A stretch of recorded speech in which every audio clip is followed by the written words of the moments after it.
toute l'après-midi.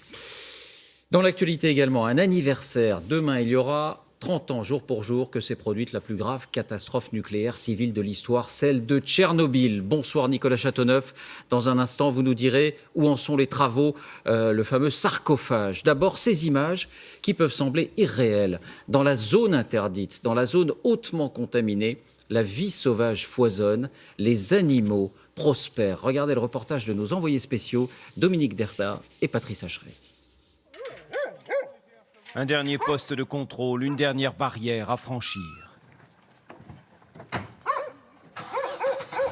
Nous sommes à 30 km au nord de la centrale. Pour ce voyage au cœur de la zone déserte et contaminée de Tchernobyl, nos guides sont le chef des gardes Sergueï Smolensky et Valérie Yourko, un ornithologue. Tous deux travaillent pour le centre de recherche qui étudie les effets des radiations sur les animaux. Nous roulons depuis quelques minutes à peine le long de ces villages abandonnés quand soudain, dans les roseaux, une harde d'élan. En 3 décennies, leur nombre a été multiplié par 10, peut-être plus. Personne ne sait vraiment. À en croire nos spécialistes, tous seraient en parfaite santé comme si la catastrophe sur eux n'avait eu aucun effet. Vous voyez, ils n'ont pas peur, ces animaux. Ils se sentent très très bien dans la zone. Pour nous, ce qui s'est passé, c'est une tragédie. Mais pour eux, ici, c'est le paradis. Depuis l'accident du 26 avril 1986, le niveau de radiation a baissé aux abords de la centrale. Mais il est encore par endroits plus de 30 fois supérieur à la normale. Il faudra des dizaines de milliers d'années avant que les hommes puissent revenir vivre ici. Les animaux, eux, n'ont jamais été aussi nombreux qu'ils vivent dans l'eau, comme cette loutre, ou sur la terre, comme ces biches et ces cerfs. Ou bien encore, les loups, qui désormais par centaines peuplent les forêts alentours. Dans les airs aussi, Valérie Yourko observe de plus en plus d'oiseaux. C'est le cas notamment de ces aigles à queue blanche au vol majestueux.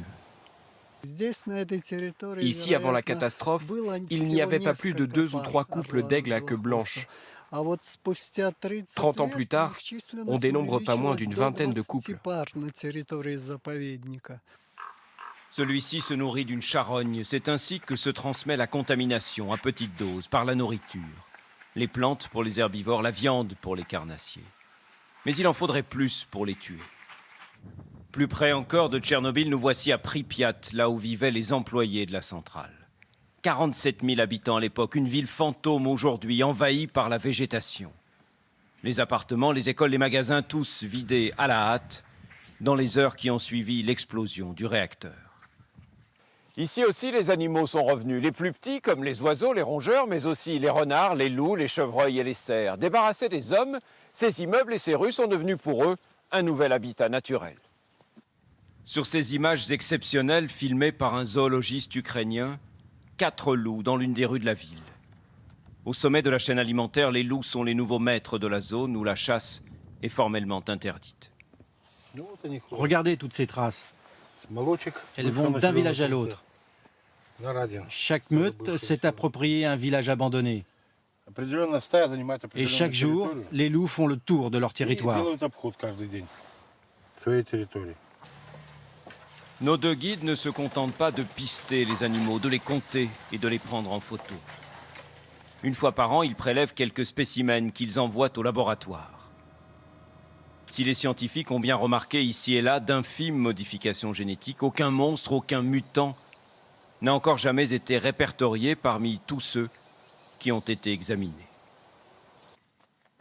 Les employés de la réserve ne restent pas plus de 2 semaines d'affilée dans la zone d'exclusion. Ensuite, ils doivent se mettre au vert, ailleurs. En une vie d'homme, les dommages causés par la contamination seraient considérables. Pour les animaux, en revanche, le risque est moins élevé, ils vivent moins longtemps et se reproduisent beaucoup plus tôt.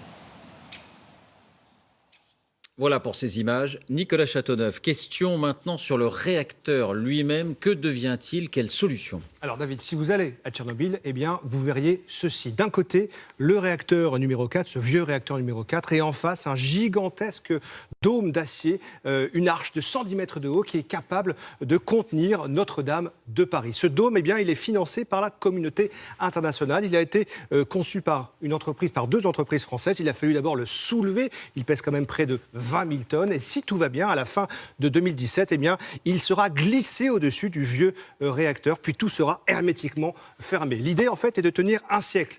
Le temps de trouver eh bien, des solutions pour démanteler à la fois le réacteur, les salles de contrôle que l'on voit ici, et puis peut-être essayer de décontaminer toute la zone. Le temps presse, David, parce que eh bien, ce premier sarcophage que l'on voit ici, construit il y a 30 ans pour limiter les retombées radioactives, eh bien, il tombe en ruine, il menace de s'écrouler. Il faut savoir qu'en dessous, il y a quand même un réacteur qui est éventré. Merci Nicolas. L'environnement encore, avec la révélation d'un scandale qui entache